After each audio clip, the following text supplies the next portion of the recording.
Hello and welcome back to Let's Play Jane's Fighter's Anthology. In yesterday's stories, we protected C-130 tactical transports as they delivered supplies to the Marines on Crimea, and we also destroyed armored vehicles defending Kherson to help the Marines achieve a breakthrough. So now let's see what they have in store for us for today. Light armor and air mobile divisions swept through the occupied Baltic states last night, encountering only light resistance. They're currently in a position for an end run around Russian mechanized infantry positions in Belarus.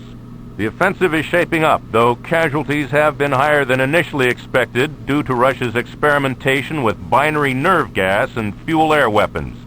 The air war is going better. The Russians appear to be strapped for working aircraft and living pilots, and their ability to coordinate their air defenses is showing considerable strain. We may be seeing the end of this very soon. A U.S. pilot ejected over the sea. Rescue helos are on their way to his last identified location. I want you to get up there immediately, providing cover while they fish this guy out.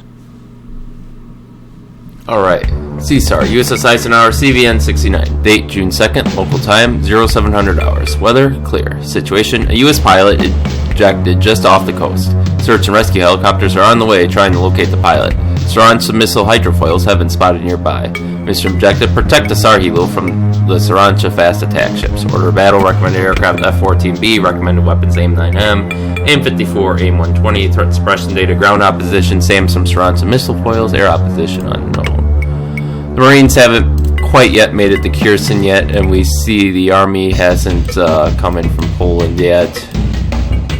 We gotta protect 2 Seahawks. We have an E-2 providing us air data, and we get 1 expert wingman. Notice how the map wants us to be a Hornet. I think I'm gonna stick with the Tomcat though, and we're gonna take a unique loadout. Unfortunately, I really wish I could, choose per hardpoint what I take, and unfortunately I can't.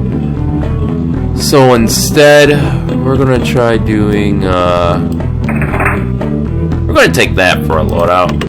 Yeah, we have the Phoenix missiles left over for it. Stand by. But I think...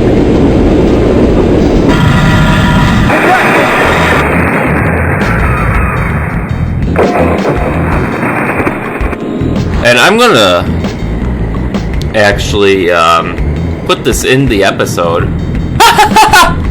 My Tomcat just landed on the water. That's great. Well, we both landed on a carrier, and now my wingman is going to kill me. So yeah, that's a thing that happens every once in a great while. Hey there. That can happen. You're looking great there. Have you lost weight, Mr. Rio? Oh. So we get to look at our charming face there. Alright. I like how it still thinks we're falling, so it's like auto-rotating us. That's why the mission hasn't ended yet, is because we haven't hit the ground, and we won't because we're stuck on the Eisenhower. So we're going to, yeah, I was promptly picked up. So let's try that again. Now, in real life, that would be something... Light armor and air mobile divisions swept through the occupied Baltic states last night, encountering only light resistance. They're currently in a position for an end run around Russian mechanized infantry positions in Belarus. The offensive is shaping up, though casualties have been higher than initially expected due to Russia's experimentation with binary nerve gas and fuel-air weapons. The air war is going better. The Russians appear to be strapped for working aircraft and living pilots, and their ability to coordinate their air defenses is showing considerable strain. We may be seeing the end of this very soon. A U.S. pilot ejected over the sea. Rescue helos are on their way to his last identified location. I want you to get up there immediately, providing cover while they fish this guy out. Now, that's something that definitely does happen, especially with steam catapults, is they can fail. So in our case, normally the failures are you lose pressure or something and you don't get enough speed to achieve takeoff and you just dive into the sea. Oh, I heard some sort of grinding there. Like our plane started smoking, I thought, and I don't know what the hell went on there. But you can see how maybe between the single missions, the Vietnam campaign, and this campaign, we've done maybe 50 carrier takeoffs, give or take. And we had one incident of failure. So it's very rare, but I don't want to get a mission failure because of RNG, so we're going to go ahead and replay that. But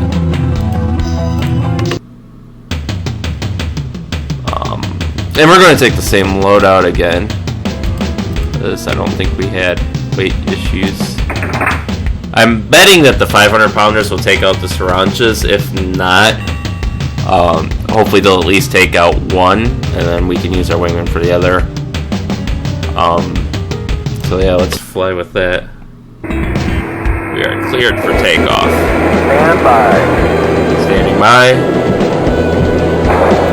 Cat 1. Cat 1. Alright, so this time the catapult did not fail. And so we can't link to them, but I think what we're going to do is... Oh, we can't even link to our wingman? That's weird. I don't know why this game is so weird about that. Alright, so... we have our mislabeled FA-18Ds, which you can tell because these are two-seaters. The C is a single-seater. It looks like he's protecting an AWAC, so maybe we'll be able to link up with him. What we're going to do is... Line abreast formation. Line astern formation. Echelon formation. we're going to send our wingman immediately after that MiG-21. Because these Phoenix missiles, they're better than the Sparrows, but not by much. We're going to throw on our jammers because I want to get the attention of these fighters on us instead of on the rescue helicopters. We can compress time a little here.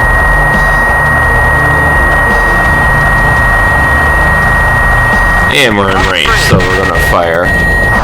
It looks like we have a flanker taking off.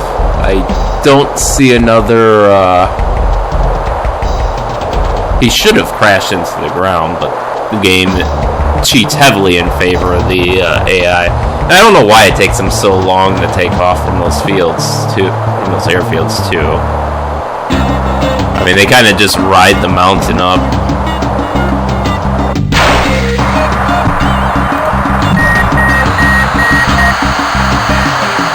And now we see there's MiG-31s coming in from the northwest, so...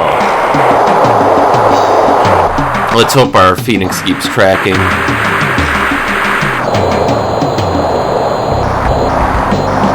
Go, go, Phoenix, go! Tracking. Going in for the dive. Accelerating the Mach 5, and... boom! Alright. There's our wingman. And we are nowhere near in range yet of this MiG-31.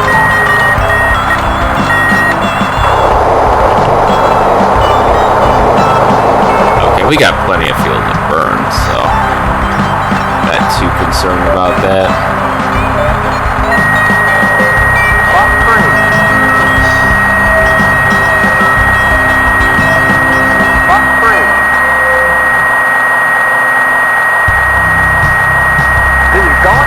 Alright, so I want to quick sick my wingman on the other flanker. Engaging.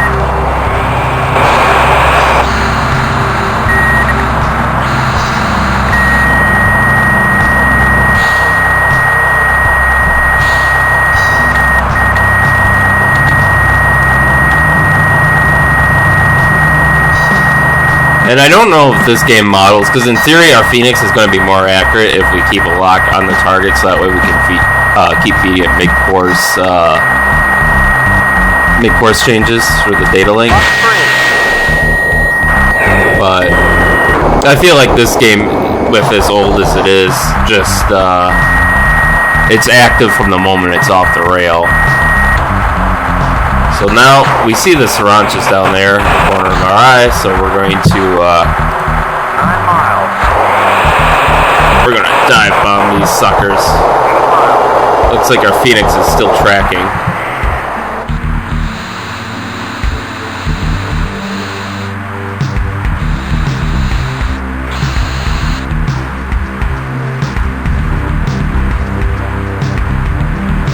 Now, in theory, doing a supersonic dive with a 500-pound bomb, I'm just thinking, you know, even... Ooh, we got the MiG-31, perfect.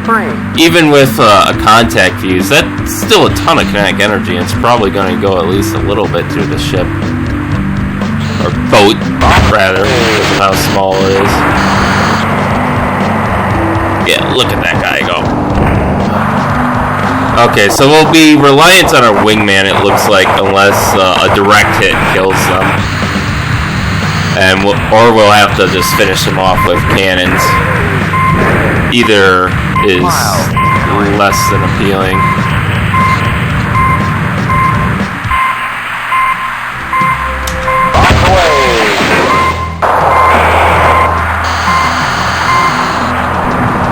Okay, so a direct hit does pretty much kill them.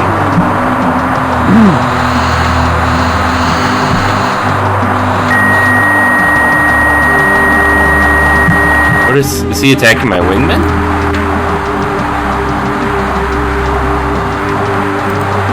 He shouldn't be in range of the helicopter. This helicopter should be behind me. Hopefully the wingman takes him out soon, and then we can focus on taking these boats out. Wingspan is 6 o'clock. That's that guy right there. All right. So if he hits him with the bomb, he should be finished, and we've taken minimal damage, so we should be able to strafe this guy.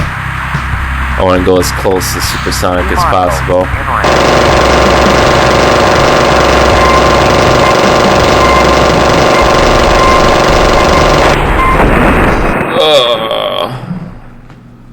Hopefully we don't crash here.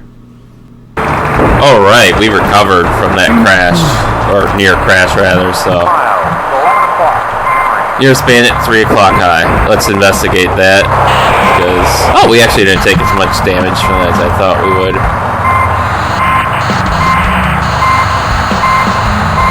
Nearest span at 12 o'clock high. Stop shooting at me.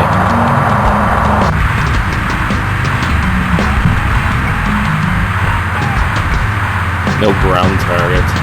So hopefully our wingman gets his ass back here quickly. And what we can do is we're going to we'll supplement his attacks with our own, so that way it has to divide its fire between us.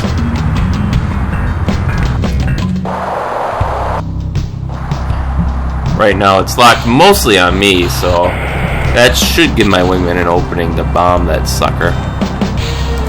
10 miles. Let's try to approach it from a different angle, though. 10 miles. 11 o'clock. Yeah, 9 miles. it's locked on me, and it's currently freaking out. I think it's trying to attack the helicopters, so we're gonna start going in for our run. 8 miles.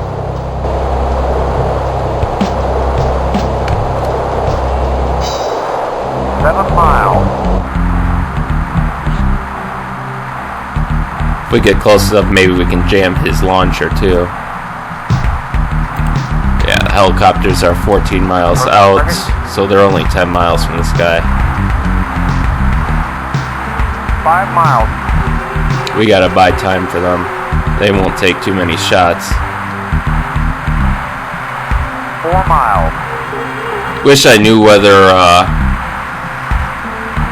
the game simulated limited ammo for like ground-based weapon systems or not. I mean, obviously he's not going to run out of his cannons but his missiles he certainly could run out of.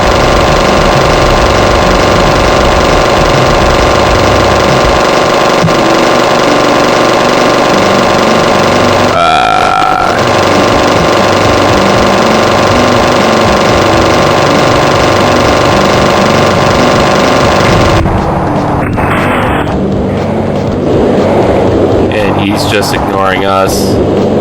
Our wingman isn't in sight yet, so it'll be up to us to take this guy out with our cannon.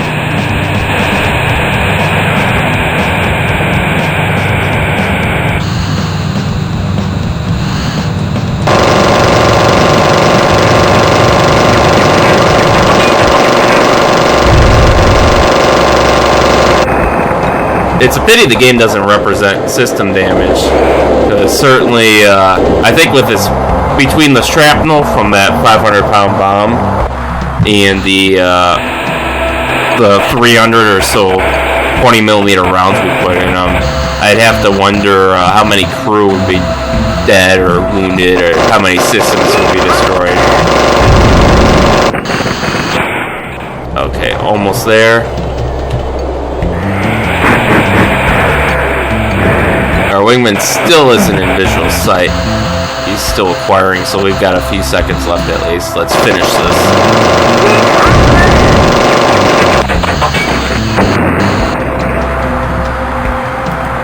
Alright. Disengage. Wingman disengaged, nearest command at 9 o'clock high. Wrong 9 o'clock.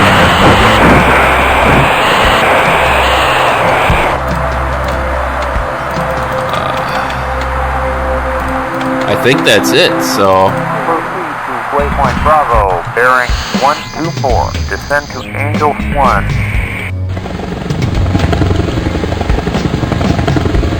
We can watch the Seahawks come in and do their work. Proceed to waypoint Echo, bearing 152. Climb to Angel 5. Yeah, definitely wasn't a lot of time. Maybe another minute and they would have been in range. Mission accomplished. Alright.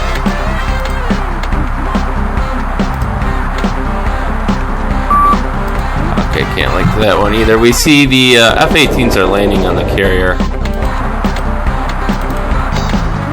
So, let me go over some of the notes I have prepared for today. First off, we'll start with the Mark 80 bombs, or the Mark 80 series bombs that we used in this mission. Now, these are development during they were developed during the Korean War, and they used the Arrow A1 shape, which was designed by Ed Heinemann of Douglas Aircraft, based on studies conducted in 1946. And the unique feature about these bombs is they have a length to diameter ratio of 8 to 1, which is supposed to result in minimum drag for the aircraft carrying it. Now, they were first used in the Vietnam War, where they gradually replaced older general-purpose bombs. And there's 4 types of the Mark 80 series. There's the Mark 81, which is a 250-pound bomb, which was withdrawn from service due to insufficient power during Vietnam. However, precision-guided versions have made a comeback since then, since you didn't get the wide area effect with the 250-pound bombs. But if you attach a precision guidance kit, such as, a JDAM kit or a laser guidance package to it, and you can guide it directly on the target, then it's got enough power generally to take out, an entrenched position or, a squad of infantry or something. But if you're dumb bombing with it, then yeah, it's not going to generally do much unless you get lucky. There's the Mark 82, which we used in this mission, which is a 500-pound bomb. There's the Mark 83, which I don't think this game has, which is a 1,000-pound bomb, and the Mark 84, which we've used on occasion, which is a 2,000-pound bomb. And these bombs can accept a variety of nose and tail fuses, so you can have, a contact fuse, delayed contact fuse, so on and so forth. Navy and Marine Mark 80 series bombs have a fire-retardant coating on them to reduce the risk of shipboard accident. This is the result of, I believe, of the fires that happened on carriers during Vietnam. I think it was the Forrest, the Lonely Enterprise, where Zuni rockets went off, set off fires that ignited, fully loaded aircraft, which made the fires worse, and so on and so forth. The Air Force doesn't use these because, they're willing to just run away and let it burn itself out, more or less. But, you can't do that on a carrier. There's nowhere to run to, and you don't want to lose the ship, whereas, a munitions storage depot can be replaced relatively quickly, since it's mostly concrete and steel to contain the blast and shield munitions, and then, you just buy more munitions. So at least for the U.S. and other major companies, losing a single munitions depot or bunker isn't the end of the world, especially if you get everyone out, which is the important thing.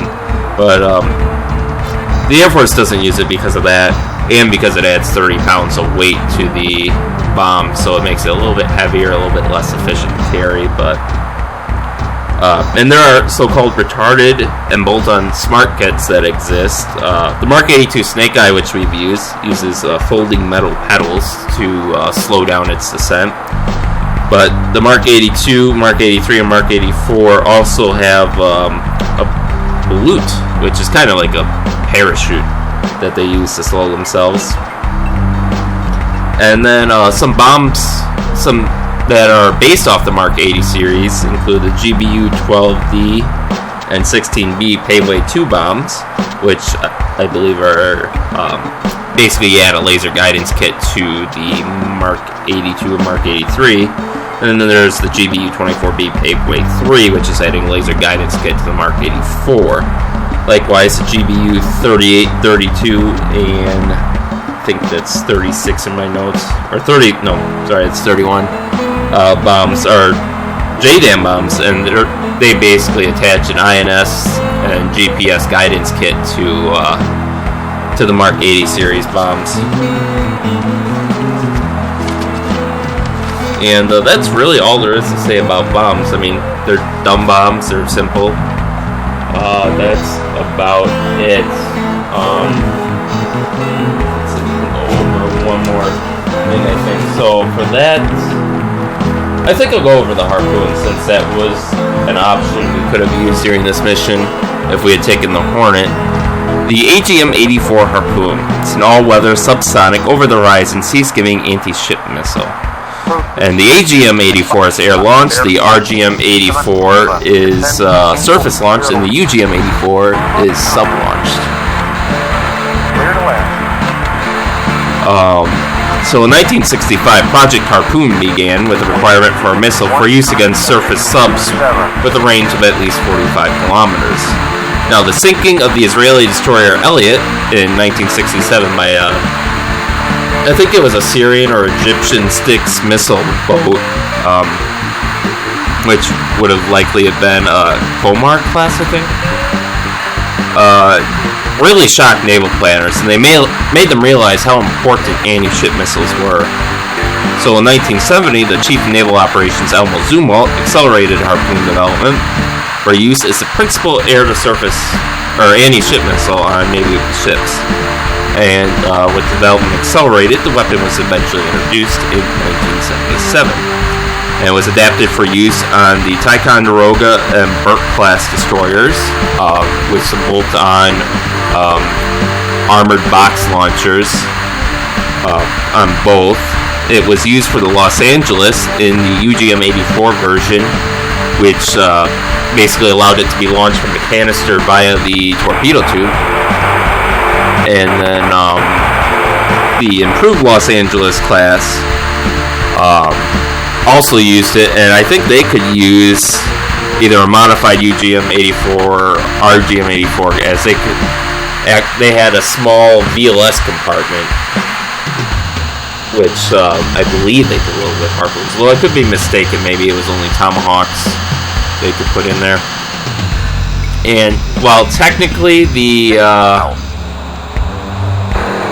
any U.S. submarine could use it, such as the Virginias, the Seawolf, etc., the UGM-84 was eventually withdrawn from service. I think mostly as a cost-cutting measure. So you don't see that too much anymore. 5 miles. It could also be used on the P-3 Orion, the P-8 Poseidon, the FA-18, both the regular or Legacy Hornet and the Super Hornet, the B-52H bomber, the F-16, Lower. the as well as the A-6E, and Lower. 3 miles. Lower. and I think that's about it. Lower. Oops. I am not paying Lower. attention at all. Go right. Okay. Lower. So I'll finish this landing up and then I'll resume talking Lower. about the harpoon. Lower. 2 miles. Lower.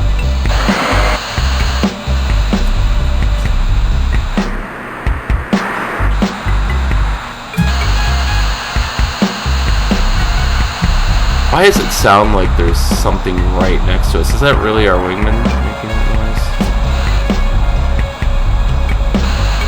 Hold the ball. Lower. Lower. On the ball. Lower.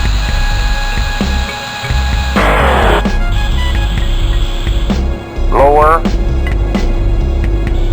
Lower.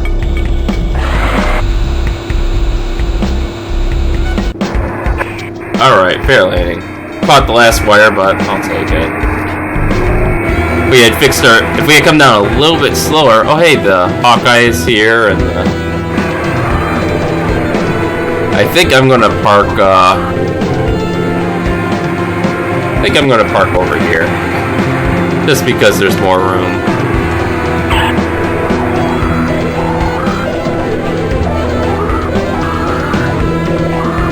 If we wanted to live in a danger zone, we could park on an elevator, but the other one across from us, but...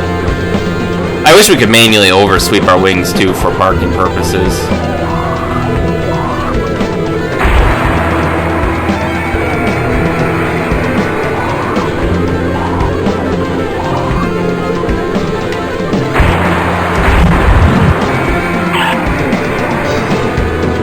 Ah, that was too much thrust.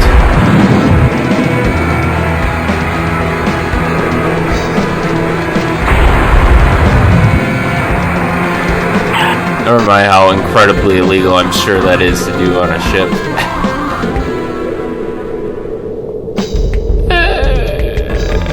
Okay. Good enough.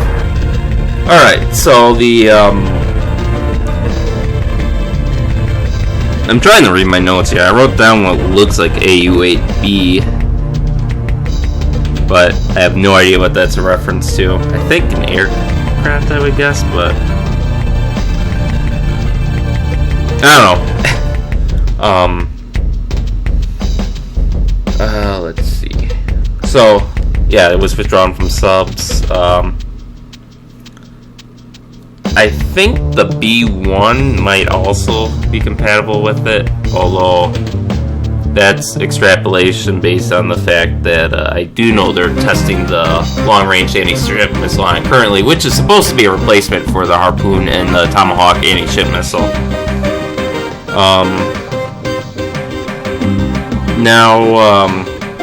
The Harpoon isn't in service on the Arleigh Burke-class destroyers anymore. They entered service with them originally, but with the Cold War over and the threat of attacks by enemy navies diminished, the Navy didn't see, politicians didn't see the need to put anti-ship missiles on their destroyers, so they removed the armored box launchers that house the Harpoons. So currently, the only anti-surface warfare capability that the newer Burkes have are that provided by their 5-inch gun and their standard series missiles, which, since they're meant for anti-air work and they have blast fragmentation warheads, they aren't going to do too much to a ship other than knock out its radars and, maybe knock out crew in unprotected areas. Let's see, what else? The Harpoon has been an enormously successful weapon, though it was exported to numerous allies, including Australia, Belgium, Brazil, Canada, Chile, Denmark, Egypt, Germany, Greece, Iran, Indonesia, Israel, India, Japan, Malaysia, Netherlands, Pakistan, Poland, Portugal, South Korea, Saudi Arabia, Singapore, Spain, Taiwan, Thailand, Turkey, United Arab Emirates, United Kingdom, and obviously, of course, the U.S. uses it as well. Now, Block 1 missiles, which were the 84A variant, used a terminal pop-up attack about 2 kilometers from the ship. What this means is, it sea skims up to that point, and then to evade defensive fire, it pops up and then dives down on the ship. The Block 1B missiles, which are the 84C missiles, omitted the pop-up feature, and they just they stayed sea skimming all the way until they hit the ship. Now, Block 1C, which is the 84D, had a selectable attack mode, so it could either come straight in, or you could tell it to do a terminal pop-up attack. Now, the Block 1G, or the AGM-84E, was the SLAM missile, or the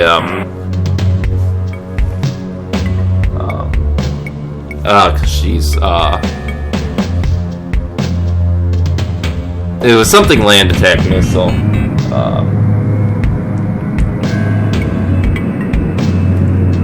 Hey, look, our wingman's taking the opposite corner. That's nice.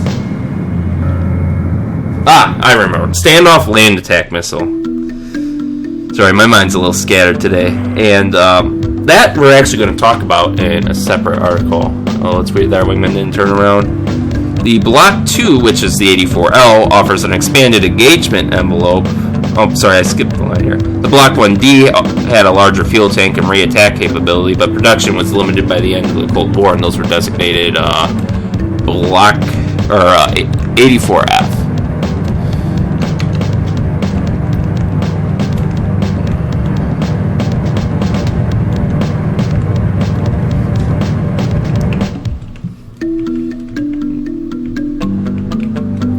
Beautiful sidearm carrier is. Now so then we talked about the Block G. Block 2, the 84L, offers an expanded engagement envelope, enhanced ECM resistance, improved targeting, and a littoral anti-ship capability.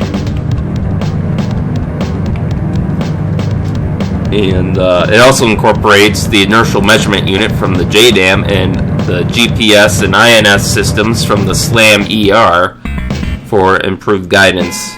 The Block 2 Plus, which is the 84N, improves the GPS electronics, and it adds a net-enabled data link for in-flight targeting updates. The Block 2 Plus ER nearly doubles the range. It uses a new, lighter warhead, a more fuel-efficient engine, and that's currently still in development. I'm curious whether the lighter warhead will still pack the same punch as the older warhead. It's possible with improvements in chemistry and blast focusing and such, but I wonder if they were more interested in range over striking power with that. Now, in 1981, the U.S. accidentally launched a Harpoon. Nothing really came of that. In 1982, however, Danish forces were conducting drills, I believe, and someone accidentally launched a live Harpoon, which landed in a neighborhood in Denmark. There weren't casualties, I don't think, but it did destroy part of a neighborhood, so that became known as the Oops missile. Now, in service history, in November of 1980, Iran used Harpoons in an attack that sunk 2 Iraqi Osa boats. In 1986, Harpoons from the Yorktown and A6s sunk 2 Libyan patrol boats in the Gulf of Sidra. In 1988, the U.S. used Harpoons to sink the Iranian frigate Sahand, and another was fired at Joshin, but that one failed to hit. It was eventually hit with other missiles and weapons. There was an Iranian Harpoon launched at Wainwright, but it was successfully decoyed away from the ship by chaff. And the sub-launch Harpoons were retired in 1997 as a cost-cutting measure. And then in 1986, a Hornet accidentally hit an Indian merchant ship with a training Harpoon as they had left port and did not receive a proper notification that the U.S. was conducting training in the area. So, other than that, the Harpoon's had a fairly quiet service history because we simply haven't fought anyone with ships for the most part. So, I do know Boeing's currently working on upgrading the Harpoon so they can offer it for the Navy's Littoral class vessels and the new FFGX frigate ships that the Navy wants to build. And at least as of when this video was recorded, I don't know when those what the Navy's going to end up choosing for that, because it's also competing against the Koenigsberg naval strike missile, I think. And yeah, the Harpoon's got a long history, not a lot of use, but from the few times it has been used, it does seem like a fairly solid missile. And here's to hoping that the long-range anti-ship missile, which is currently the replacement that's in development, will be as successful. And with that, let's end the mission.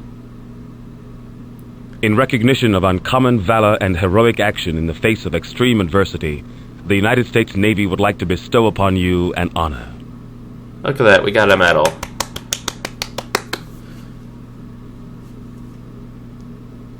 Hey, you could actually see wax in the front seat there. I guess they didn't take them out of the generic medal video. Debrief, USS Eisenhower, CVN-69. Date, June 2nd, mission CSAR. Resolution, success. Excellent work protecting that pilot and those heels. We need all the pilots we can get at this point in the war. So we destroyed the 2 targets and we protected the friendly objective. We took 36% damage with a landing grade of 50%. Our wingman had 0% damage and a landing grade of 43%. We destroyed 2 fighters, MiG-31 and Su-27. Our wingman bagged a MiG-21 and an Su-27.